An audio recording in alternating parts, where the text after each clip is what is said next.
Hoje nós daremos início a mais uma série de mensagens. Essa série irá nos acompanhar todos os domingos pela manhã durante esse mês, não é? São 4 domingos. A partir de hoje, teremos tempo de meditar calmamente nesse salmo, nessas semanas.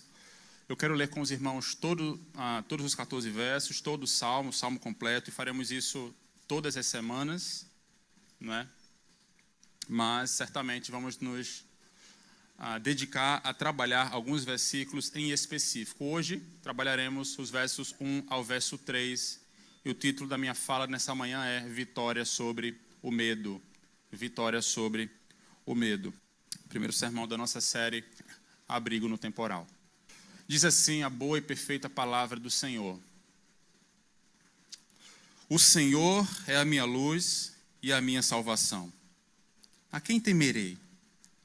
O Senhor é a força da minha vida. De quem terei medo? Quando os malfeitores me atacaram para me destruir, eles, meus adversários e meus inimigos, tropeçaram e caíram. Ainda que um exército se acampe contra mim, meu coração não temerá. Ainda que a guerra se levante contra mim, ficarei confiante. Pedi uma coisa ao Senhor e a buscarei: que eu possa morar na casa do Senhor todos os dias da minha vida, para contemplar o esplendor do Senhor e meditar no seu templo. Pois no dia da adversidade, Ele me esconderá na sua habitação. No interior do seu tabernáculo me esconderá, sobre uma rocha me levará. Agora triunfarei sobre os meus inimigos que me cercam. Oferecerei sacrifícios de júbilo no seu tabernáculo, cantarei, sim, cantarei louvores ao Senhor. Ó Senhor, ouve a minha voz quando clamo. Compadece-te de mim e responde-me. Quando o meu coração me diz, buscai a minha presença, buscarei, Senhor, a tua presença.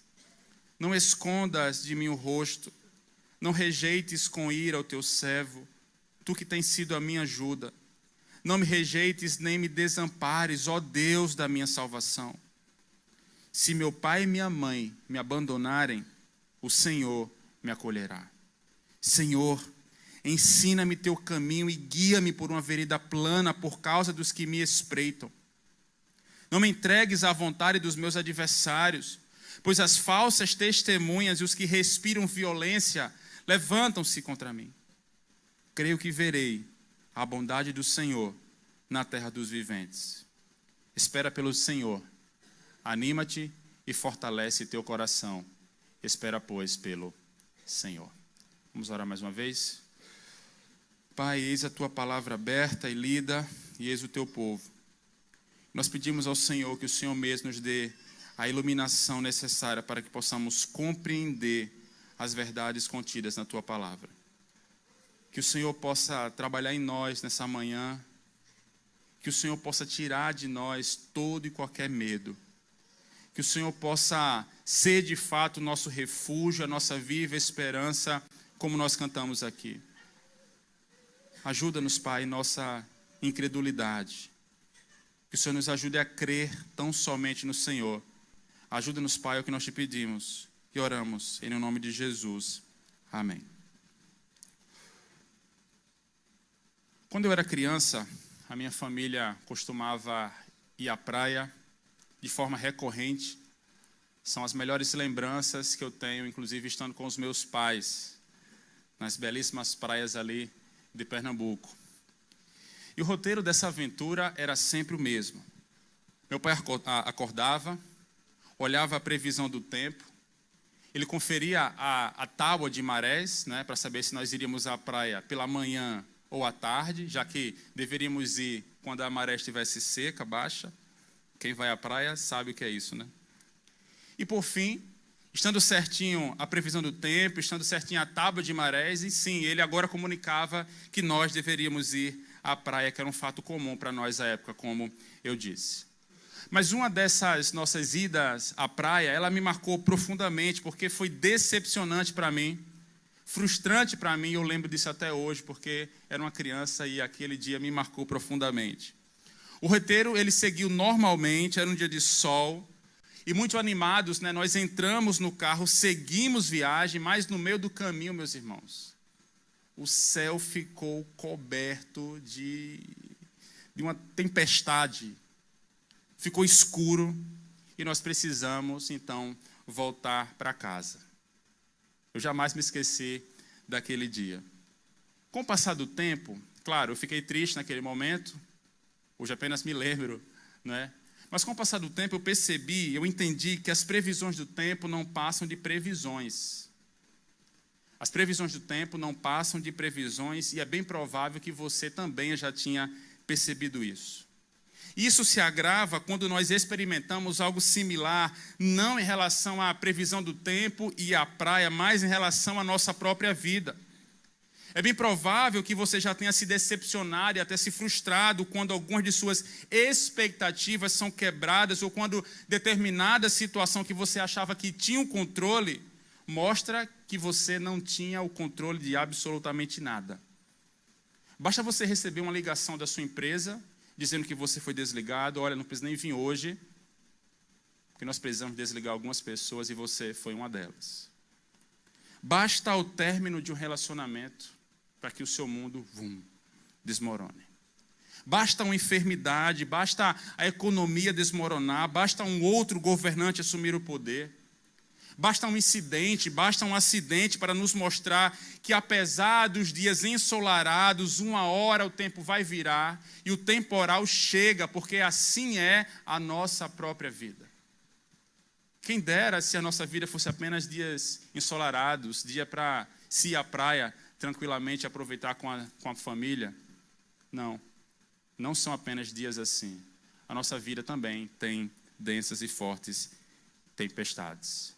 A segurança que você achava que tinha, muitas vezes, te mostra que você não tem como sustentar nada na sua mão. E tentar manter o controle das nossas vidas, meus irmãos, é como guardar água numa peneira. E você sabe por que você não guarda água numa peneira, né? Você não tem como segurar.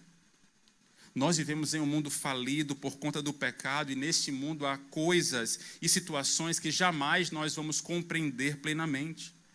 Mas se há muitas dúvidas pairando na nossa mente, há muitas incertezas, uma coisa pode ser tida como verdade.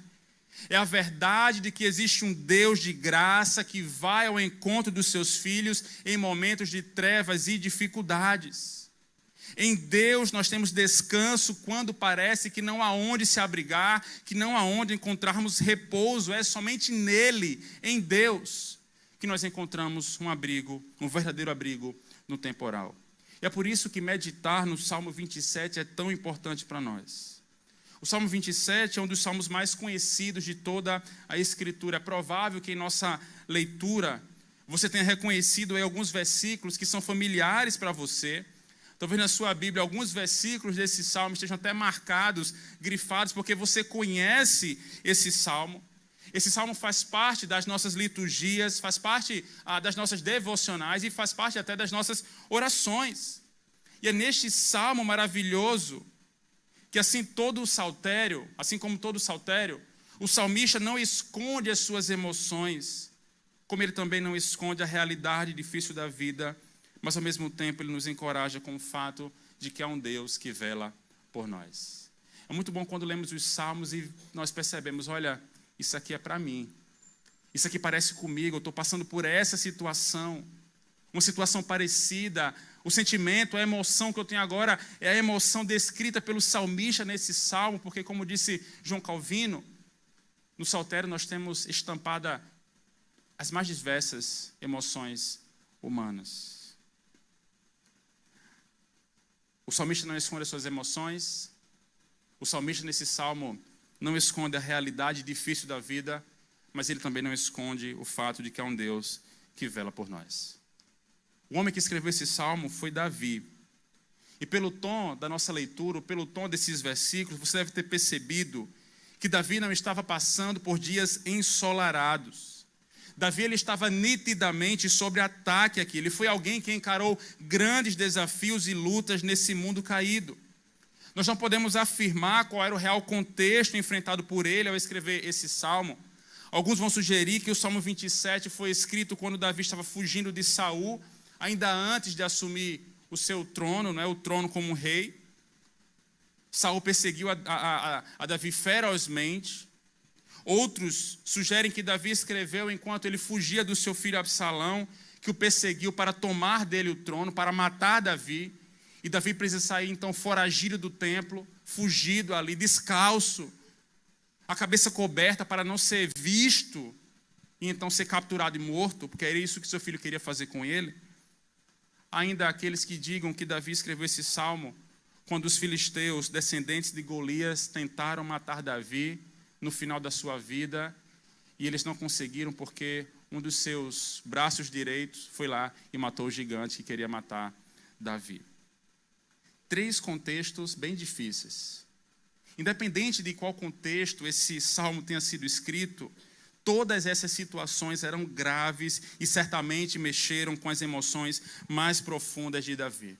Davi é tido e conhecido como um homem segundo o coração de Deus, mas ele tinha os pés de barro como eu e você.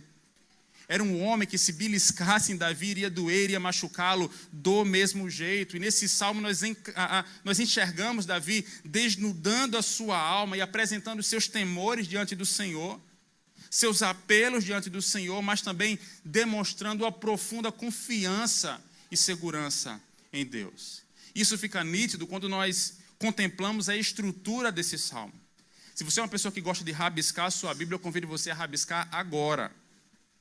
Porque o salmo pode ser dividido em 2 grandes metades. A primeira grande metade está do verso 1 ao verso 6. Essa é a primeira grande metade desse salmo. A segunda grande metade é do verso 7 ao verso 14. A primeira metade é uma espécie de louvor a Deus. Davi ele demonstra toda a confiança de que Deus lhe protegeria e guardaria do mal. Uma certeza, um louvor, um júbilo. A segunda metade, a partir do verso 7, é composta por uma espécie de clamor, porque Davi começa a fazer pedido, pede, pede, pede. A partir do verso de número 7, nós chegaremos lá na nossa terceira mensagem. Perceba o sentimento agridoce que está dentro desse salmo. Louvor na primeira metade e na segunda metade, apelo, súplica, oração de lamento. Talvez seja por isso que alguns estudiosos digam ou defendam que originalmente essas 2 partes do salmo teriam sido 2 salmos distintos, porque na estrutura literária parece que eles não casam muito bem. Louvor e petição dentro do mesmo salmo, ele está cantando aqui ao Senhor uma certeza, uma confiança, e daqui a pouco diz: Senhor, não esconda de mim o teu rosto. Eu defendo que esse salmo ele continua sendo um salmo apenas, e foi um salmo apenas, porque essas 2 partes, elas não se distanciam, mas elas se tocam, elas se complementam. É como se tivéssemos aqui 2 instrumentos sendo tocados, cada um deles faz uma bela melodia, assim como os diferentes instrumentos de uma orquestra. Cada um faz uma melodia, cada instrumento tem o seu próprio som, mas quando nós ouvimos, o que é que nós ouvimos? Uma belíssima música, uma belíssima melodia. E sabe por quê, meus irmãos? Eu acredito piamente nisso, porque assim é a nossa vida. Esse salmo retrata para nós como é a nossa própria existência. Por quê? Porque uma hora você está confiante demais e daqui a pouco você está em dúvida demais. Uma hora você parece que tem fé demais e outra hora parece que você está ansioso demais. Nós somos inconstantes. Por isso não julgue Davi quando ele celebra ao Senhor, enaltece ao Senhor com louvores, com cânticos, na mais alta confiança. Daqui a pouco ele está: Senhor, não esconda de mim o teu rosto. É por isso que meditar nos salmos é encorajador, não é não? Eu amo pregar nos salmos. É muito encorajador ver todo o retrato da alma humana sendo estampado nesses versos. Os salmos, eles nos conduzem numa jornada pelos altos e baixos da vida, e nesse embalo, o Salmo 27 nos dá conforto.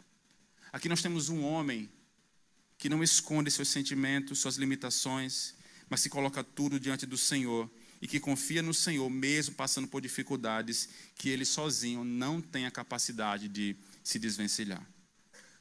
Esse é um salmo, meus irmãos, que fala para a gente real.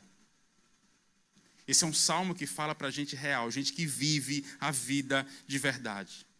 Gente que passa por provações, que encara suas lutas, que enfrenta as suas adversidades. Por isso ele é escrito entre a tensão de uma vida de problemas e a certeza de que há um Deus de graça.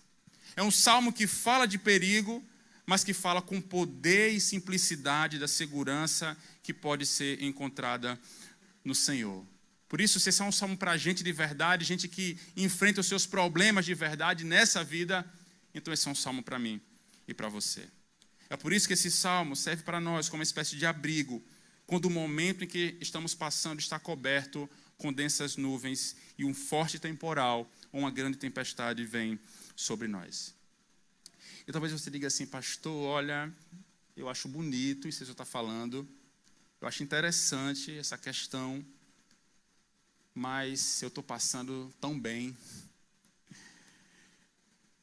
Essa metáfora que o senhor está usando aí de tempestade, eu não conheço agora não, porque está um sol na minha vida, sabe, assim, está um vento tão fresquinho, mas o tempo vai virar. Porque quando nós falamos sobre sofrimento e adversidade, a questão não é quando, mas como, porque é certo, o tempo vai virar. O tempo vai virar. Por isso que essa palavra também é para você. Continue confiando no Senhor. Porque quando o tempo virar, você ainda assim estará muito bem seguro no seu mais seguro abrigo. E um dos primeiros temas que vem à tona nesse salmo é o tema do medo, o tema que se contrasta com a confiança em Deus. Lembre-se que quando consideramos os possíveis contextos em que Davi se encontrava ao escrever esse salmo, eu pontuei pelo menos 3. Em todos eles, a sua vida estava sendo ameaçada e certamente o medo lhe cercava. O medo talvez seja, meus irmãos, a mais forte das emoções humanas. O medo é de fato real, o medo nos paralisa. Há pessoas sofrendo na pele, no seu corpo, porque são perturbadas pelos medos. Há pessoas que têm medo de barata, sim ou não? Aqui não tem não, né? Tá certo, todo mundo aqui é corajoso. Deixa a barata voar. Há pessoas que têm medo de baratas voadoras, sim ou não? Sim, agora sim. Há pessoas que entram em pânico por causa disso. Há pessoas com medo do desconhecido. Há pessoas com medo de não serem aceitos pelos outros. Há pessoas que vivem com medo de que algo ruim aconteça consigo mesmo, com sua família. Há pessoas que vivem com medo de não conseguir prover o melhor para os seus filhos. Há pessoas que vivem temerosos porque têm medo da morte, medo da solidão, medo de se entregar em um novo relacionamento. Eu poderia citar inúmeros exemplos aqui para reforçar a ideia de que o medo, meus irmãos, é real em nossas vidas. E há muitas pessoas que têm sido oprimidas pelo medo. Literalmente oprimidas pelo medo. E se pararmos para pensar, nós temos tido constantemente razões, até legítimas, para ter medo. E principalmente a Bíblia e os Salmos, mais especificamente, não escondem isso de nós. Por isso eu te pergunto, quais são os teus medos? Quais são os teus medos? Talvez alguns digam que o medo do outro é algo bobo, embora eu creia que o medo do meu irmão não pode ser mensurado por ninguém. Cada um de nós tem a nossa própria história. Mas eu penso que nenhum de nós diria que o medo de Davi não era legítimo. Davi estava sendo perseguido. Davi era uma pessoa que realmente tinha motivos, uma boa razão para ter medo. Ele estava sendo perseguido. Os seus inimigos eram fortes, eram poderosos e tinham poder para matá-lo. Mas Davi nos ensina que quando estivermos diante do medo, precisamos nos lembrar da nossa fé. É interessante que diante do medo, Davi sempre puxava uma cadeira para a fé. Eu não vou conversar com medo sozinho. Davi nunca encarava o medo sozinho. Ele sempre colocava a sua fé diante do medo. As palavras do mesmo Davi no Salmo 56, verso 3, reforçam para nós esse entendimento, quando ele diz: quando eu estiver com medo, confiarei em ti. É isso que Davi diz no Salmo 56, verso 3. Quando eu estiver com medo, eu confiarei em ti. Davi não diz nesse ti aqui, esse sujeito, não é o comandante do seu exército. Ele não está dizendo isso para o seu parceiro na batalha, na guerra. Olha, no dia que eu estiver com medo, camarada, eu vou confiar em você. Não, não é isso que Davi está dizendo. Ele também não está dizendo que ele confiaria nas suas armas, não. Ele diz que confiaria no Senhor. Quando eu estiver com medo, eu confiarei no Senhor. Esse entendimento é igualmente sustentado no verso 27. O que nos leva a crer que, de fato, Davi colocava a sua plena e total confiança no Senhor diante do seu medo. No Salmo 27, Davi nos ensina que, quando conhecemos o Senhor e confiamos nele, recebemos sua ajuda para superar os desafios, os medos e os temores que podem paralisar a nossa vida. E aqui nós já aprendemos a primeira lição. Para se obter vitória sobre o medo, é preciso ter confiança. E qual é a confiança que vence o medo? A confiança no Senhor. Olha comigo o verso 1 mais uma vez. O Senhor é minha luz e minha salvação. A quem temerei? O Senhor é a força da minha vida, de quem terei medo. Esse salmo inicia com 2 sentenças de confiança, e em cada uma dessas sentenças, o salmista ele coloca a sua fé no Senhor, ou seja, a confiança que vence o medo é a confiança em Deus. E essa confiança está alicerçada no Deus que é luz, no Deus que é salvação e no Deus que é força, como diz Davi. E diante dessa realidade que o Senhor é luz, é salvação e é força, ele diz: a quem eu temerei? De quem eu vou ter medo? É interessante o fato de Davi se referir a Deus usando essas 3 palavras, porque elas nos dizem muito. Ele diz que Deus, que o Senhor é luz. Davi, enquanto alguém que sofria com as perseguições dos seus inimigos, e perceba, naquele tempo não existia poste no meio da rua com energia elétrica, muito menos nas montanhas. Davi sofria com as perseguições, e se a perseguição já era horrorosa durante o dia, imagine a noite. Imagine a preocupação que Davi tinha todas as noites quando a luz do sol baixava. A noite traz perigos. A noite traz desafios, porque sem a luz nós não conseguimos enxergar e com isso nós nos tornamos vulneráveis. Sem uma luz para guiar Davi, ele tornava-se uma presa fácil para os seus inimigos. Mas, se Deus é luz, então nós não precisamos temer a escuridão. Toda ilustração é imperfeita, mas eu quero fazer uso de mais um aqui. Quando você está dirigindo numa estrada à noite, e a estrada não é iluminada, você desliga o farol do seu carro, você sabe que você não pode ficar assim por muito tempo, porque está escuro, você não está enxergando onde é que vai ser a próxima curva, para que lado vai ser a próxima curva, enfim. Você não vai ver se um animal vai entrar no meio da pista, você não vai ver nada, você está vulnerável, completamente vulnerável. Mas você liga o farol e tcharam, a esperança volta para você. Você agora pode ver.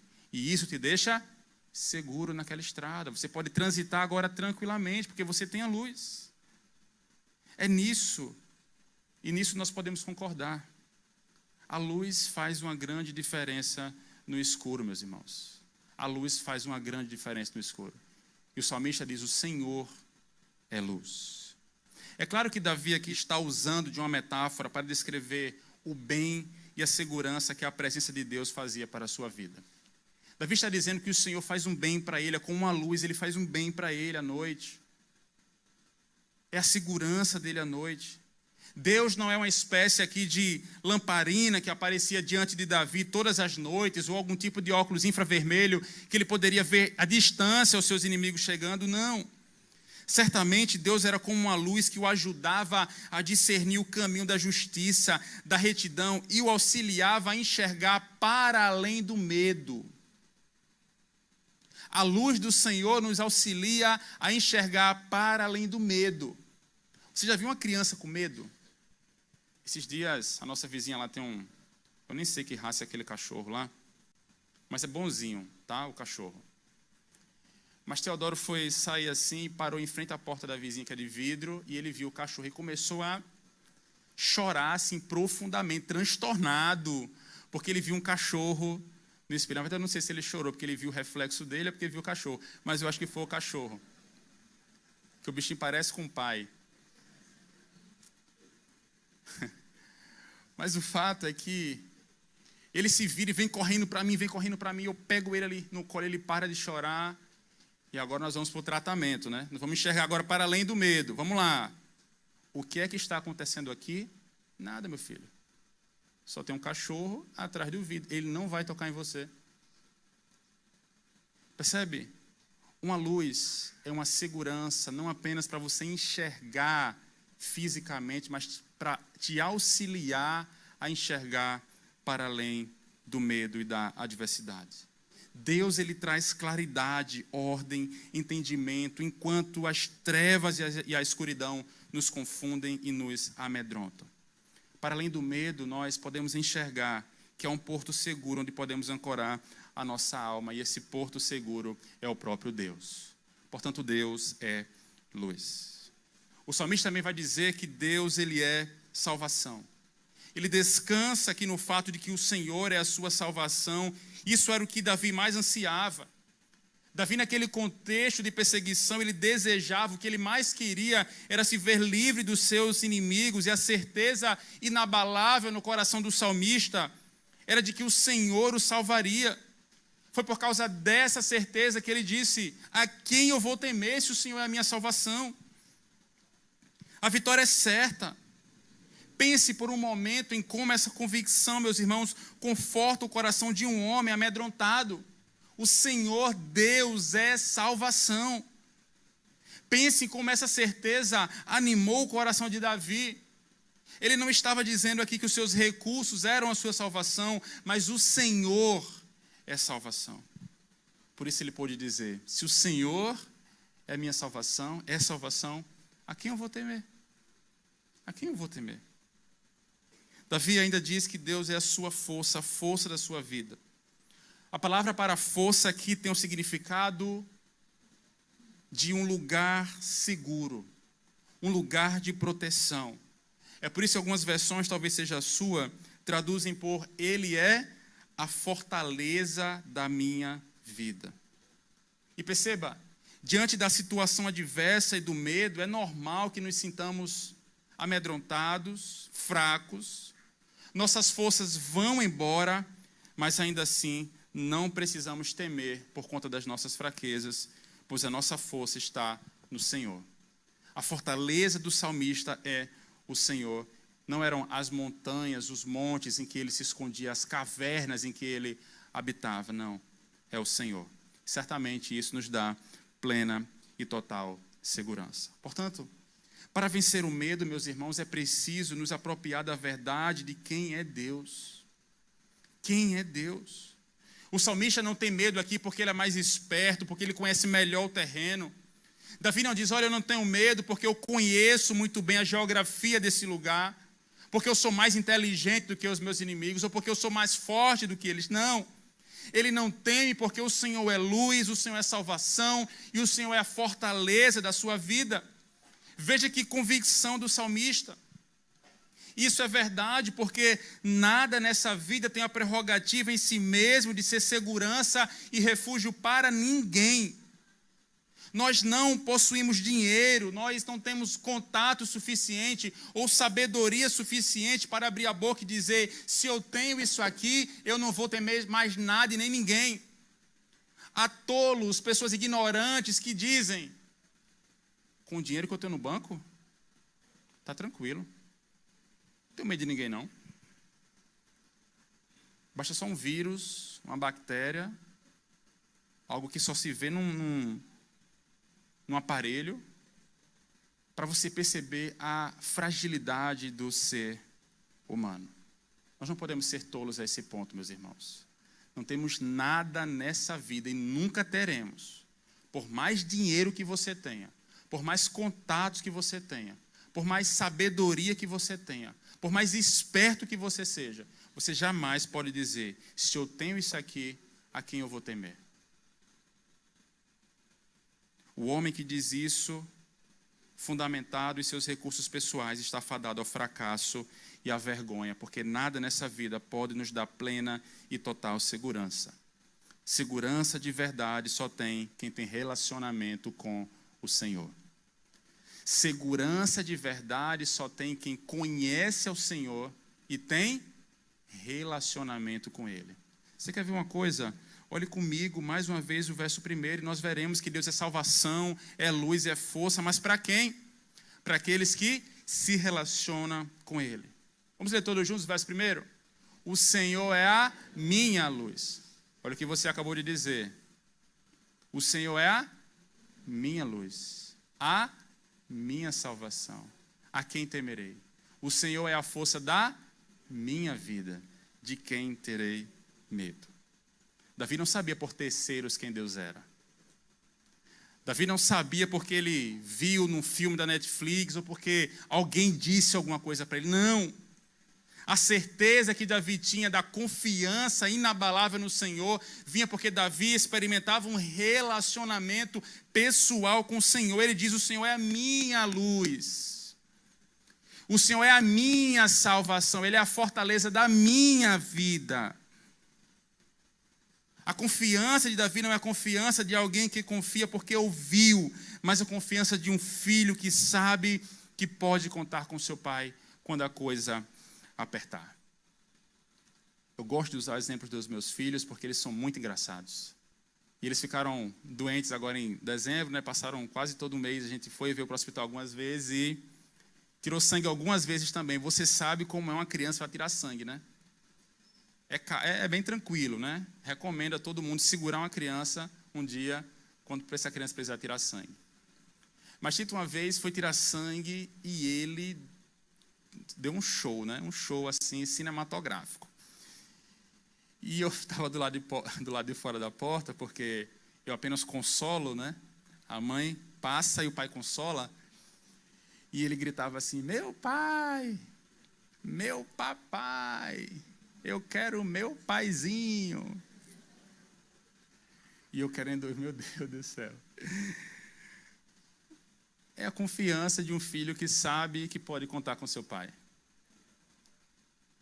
Eu não o livraria daquela situação, assim como Deus também não nos livra das aflições, mas eu certamente estaria com ele ao seu lado, lhe dando força quando, de fato, a coisa apertasse. Ele sabe que pode contar com o seu pai. Uma criança, quando está com medo, ela sobe no colo do pai, ela procura o seu pai, e ela só sossega quando estiver com seu pai. Isso é natural, porque há intimidade, há relacionamento. Tenta uma criança estar chorando assim no pátio, e você, uma outra pessoa, tentar abraçar, muitas vezes ela não vai para você, porque você e ninguém é a mesma coisa, né? Ela quer o pai dela. Ela quer a mãe dela. Por quê? Porque tem relacionamento, tem intimidade, sabe que pode contar. Há uma proximidade, e isso gera no filho uma segurança de saber que o meu pai é o meu refúgio, que o meu pai é o meu protetor. Portanto, não basta saber quem Deus é preciso experimentar e se relacionar com Ele. E talvez você diga assim, eu já sei de tudo isso, pastor, eu já sei que Deus é tudo isso aí. Mas agora eu te pergunto, será que você experimentou isso? Será que você pode de fato dizer que o Senhor é a tua luz? Que o Senhor é a tua salvação? E que o Senhor é a tua proteção, a força da tua vida? Para além de saber, precisamos nos achegar a Ele, assim como fez Davi. Mas a boa mensagem, a boa notícia é de que não é apenas Davi que pode aproveitar essa realidade. nós igualmente podemos nos achegar até Deus e nos relacionar com Deus por intermédio de Jesus. É em Jesus que podemos depositar a nossa fé, porque Ele, sendo Deus, disse: eu sou a luz do mundo.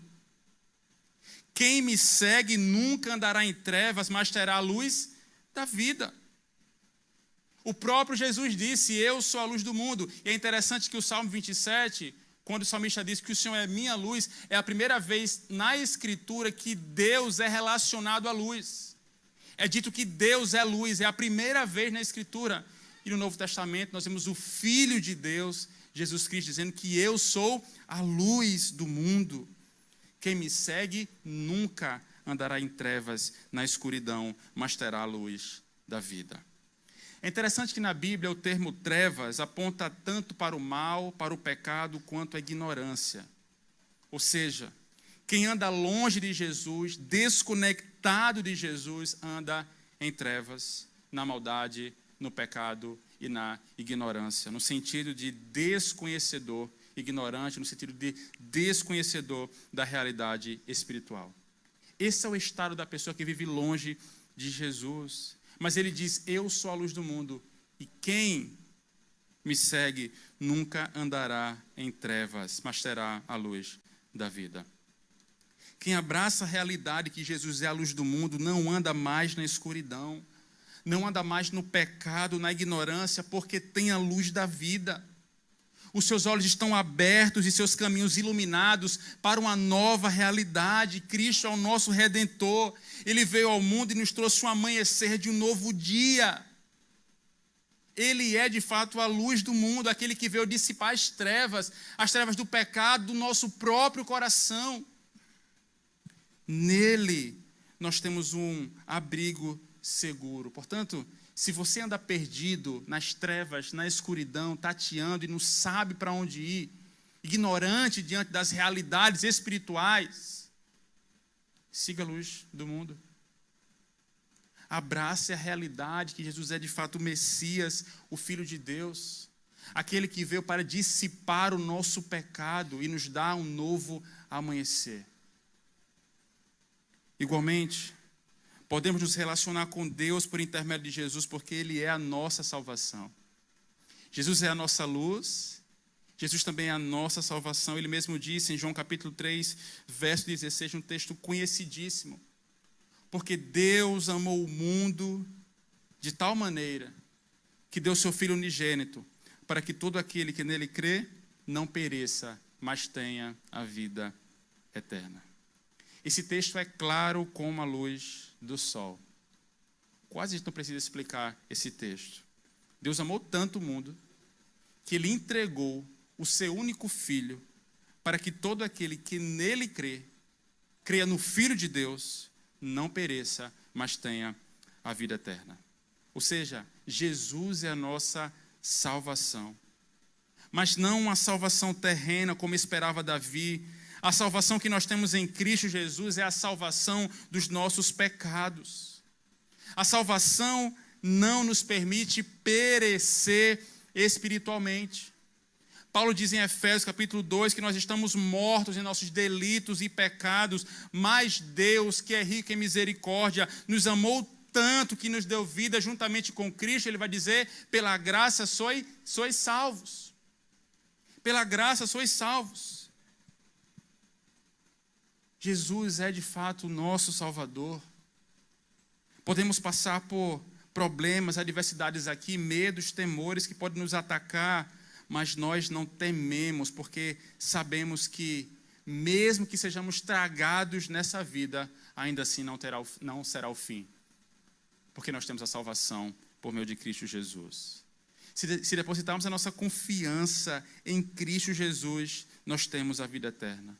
Uma vida que não se acaba e não se acabará nunca. Essa é a nossa maior esperança diante do medo, meus irmãos. O medo não se sustenta diante da verdade que Jesus é a nossa luz e a nossa salvação. Por isso, por que ter medo? Por que temer a morte? Por que temer a doença? Por que temer os desgovernos desse mundo, se essas coisas não são capazes de roubar de nós a nossa vida eterna? Por que temer? O pastor Fábio gosta de dizer, não é? A coisa muito pior do que a morte, de fato. A coisa muito pior do que a doença, do que a enfermidade, a coisa muito pior do que essas coisas é morrer e morrer sem salvação. E morrer sem ter seguido nessa vida a luz da vida. Porque quem morre sem seguir a luz da vida, quem morre sem abraçar a realidade de que Jesus é seu único e suficiente Senhor e Salvador, vai perecer. Aí tem que ter medo mesmo. Aí tem que ter medo mesmo. Mas nós, os salvos, os escolhidos de Deus, aqueles que já abraçaram toda essa verdade e essa realidade, não devemos temer a doença, porque ela não é o fim. Não devemos temer os desgovernos desse mundo, porque ele ainda não é o fim. Não precisamos temer a morte, porque ainda não é o fim. Teremos vida para além dessa vida, graças à vida e obra perfeita de Cristo Jesus, porque ele é de fato a nossa salvação. O salmista experimentava de uma comunhão com Deus, que era a sua luz e a sua salvação, mas que também era a força da sua vida. Essa é a confiança de quem sabe que Deus caminha ao seu lado. E é interessante como as últimas palavras de Jesus, registradas no Evangelho de Mateus, apontam para essa realidade quando ele diz: e eu estou convosco todos os dias até o final dos tempos. O próprio Jesus disse: eu estarei com vocês todos os dias até o final dos tempos. Ter Jesus ao nosso lado, meus irmãos, todos os dias, é ter a certeza que as nossas forças serão renovadas. Isso porque Jesus não é apenas um mestre que veio ensinar bons costumes, mas o Emanuel, o Deus conosco, o Deus que caminha ao nosso lado, nos ajudando, nos auxiliando em nossa trajetória aqui. Por isso, as nossas forças são e serão renovadas. E porque sabemos que Deus está conosco e caminha ao nosso lado, recebemos graça, renovo e força nos dias de fraqueza. O apóstolo Paulo, ele igualmente foi alguém que experimentou a força do Senhor. Ele, escrevendo aos Coríntios, diz que diante do seu espinho da carne, ou seja, diante da sua fraqueza humana, o Senhor lhe disse assim: a minha graça te é suficiente, pois o meu poder se aperfeiçoa na fraqueza. E Paulo responde: por isso, de muito boa vontade me gloriarei nas minhas fraquezas, a fim de que o poder de Cristo repouse em mim. Por isso, eu me contento nas fraquezas, nas ofensas, nas dificuldades, nas perseguições, nas angústias, por causa de Cristo. Pois quando sou fraco, então é que sou forte. Isso serve para nós, meus irmãos, como um grande encorajamento. Mesmo diante das nossas fraquezas e limitações, o Senhor é a nossa força. Paulo disse: olha, quando eu sou fraco, aí é que sou forte. Porque a confiança dele, a força dele, a fortaleza da vida de Paulo não eram a sua sabedoria, mas o próprio Cristo Jesus. E ele quer se gloriar disso. E nós podemos igualmente nos gloriar em nossas tribulações e fraquezas, de saber que o Emanuel caminha ao nosso lado, é o Deus conosco, que renova a nossa alma, que dá um fôlego novo, para que nós possamos prosseguir na nossa peregrinação nessa terra rumo à cidade celestial. Mesmo diante dos dias difíceis, Ele é a nossa força, a fortaleza da nossa vida e o nosso abrigo. O Senhor é tudo que Davi precisava. Igualmente, o Senhor é tudo que precisamos hoje. Ele é a nossa luz, a luz que dissipa as trevas e o pecado da nossa vida. Ele é a nossa salvação e por isso não perecemos por conta da nossa maldade. Ele é a força da nossa vida, um abrigo em que nós podemos descansar nos momentos de fraqueza, mas em quem podemos ancorar a nossa alma com a certeza de que Ele nos guardará eternamente. Portanto, o relacionamento que nós temos com o Senhor, o Deus vivo e verdadeiro, por intermédio de Jesus, é o que nos habilita a vencer o medo.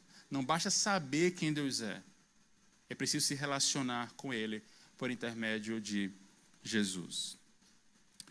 Mas após essas considerações feitas até aqui no verso 1, o verso 2 e o 3 descrevem que o perigo enfrentado por Davi era grande, mas a sua confiança em Deus era maior. Eu te convido a ler o verso 2 e o verso 3 comigo. O verso 2 diz assim: quando os malfeitores me atacaram para me destruir, e literalmente aqui é devorar a minha carne, o inimigo queria ver fisicamente o mal de Davi, eles, meus adversários e meus inimigos, tropeçaram e caíram. Ainda que um exército se acampe contra mim, meu coração não temerá. Ainda que a guerra se levante contra mim, ficarei confiante. Quando nós lemos esses dois textos, esses dois versos, com calma, nós percebemos que o que Davi está dizendo é que ele não sabe se o ataque do inimigo será repentino ou será um ataque planejado. Como é que a gente entende isso, pastor? Vamos ao texto. Quando os malfeitores me atacaram para me destruir, e literalmente aqui é devorar a minha carne. Isso aponta para nós que é como se fosse um animal querendo devorar a sua presa. É rápido. Também, Davi está dizendo que ele não sabe se os seus adversários estão se preparando para um longo cerco, aguardando o momento certo para declarar guerra e atacar contra ele. Ainda que um exército se acampe contra mim, meu coração não temerá. Ainda que a guerra se levante contra mim, ficarei confiante. Davi está dizendo o seguinte: olha, eu não sei como meus inimigos virão.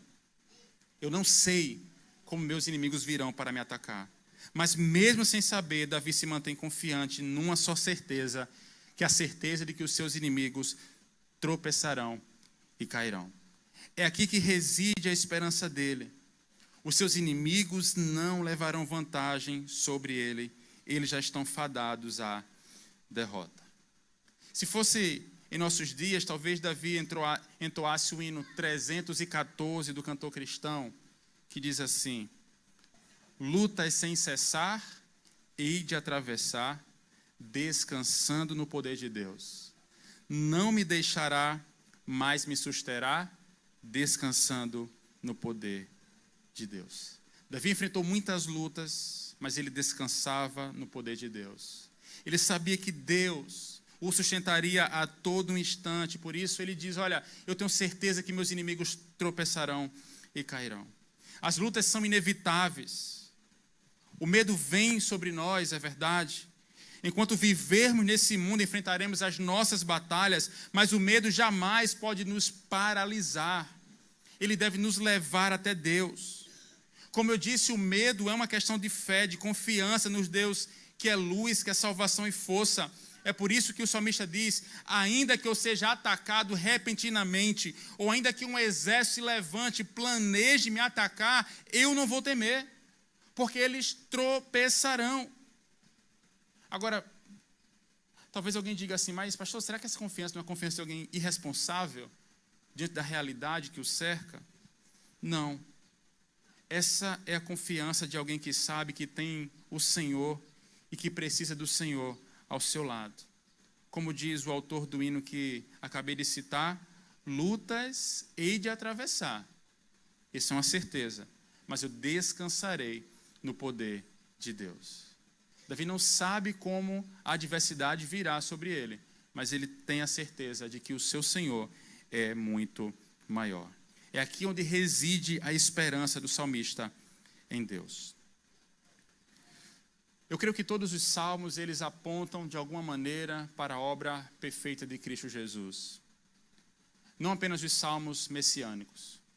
Já vimos que Jesus é luz, salvação, mas também é fortaleza, é refúgio seguro para aqueles que nele creem. E o verso 2, eu creio que é uma espécie de janela para vislumbrarmos aquilo que aconteceu com o nosso Senhor na cruz do Calvário. Quando os malfeitores me atacaram para me destruir, eles, meus adversários e meus inimigos, tropeçaram e caíram. Houve um momento dramático, meus irmãos, na história, em que homens maus avançaram contra Jesus.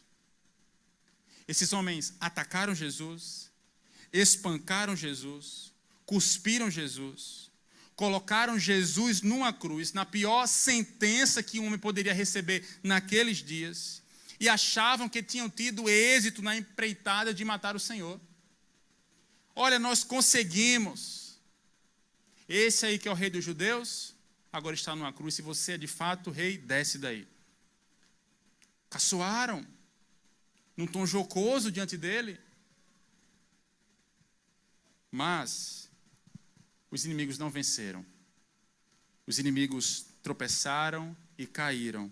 Por quê? Porque Jesus ressuscitou.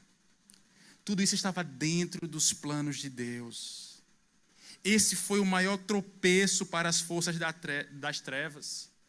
Tentaram contra o Senhor, acharam que tinham vencido o Senhor, mas tropeçaram e caíram.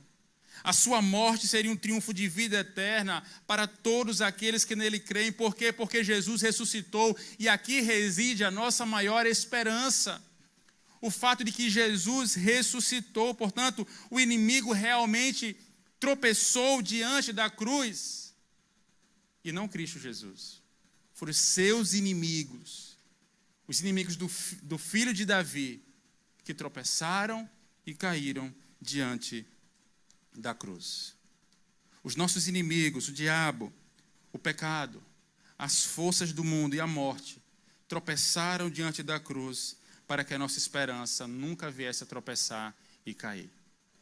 Jesus venceu os nossos maiores inimigos. Tínhamos motivos reais para ter medo, porque a nossa vida espiritual e a vida eterna estava sob ataque. Nós passaremos toda uma eternidade longe do Senhor, mas aprove o Senhor enviar o seu único Filho para que os nossos inimigos tropeçassem diante da cruz de Cristo. E por isso a nossa esperança hoje jamais irá tropeçar se ela estiver depositada em Deus. Portanto, se você está em Cristo, saiba que a sua esperança está mais viva do que nunca. E a esperança cristã não é uma esperança para apenas se esperar com os braços cruzados, mas é um tipo de esperança que nós podemos desfrutar ainda hoje. Esperança cristã não se espera, esperança cristã se desfruta.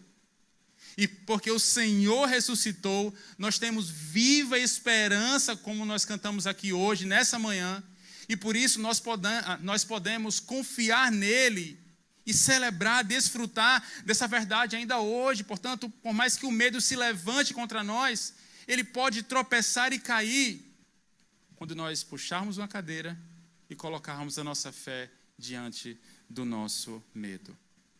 Davi, ele não fecha os olhos para as circunstâncias ao seu redor, mas se volta pela fé para o Senhor e examina essas circunstâncias do ponto de vista espiritual.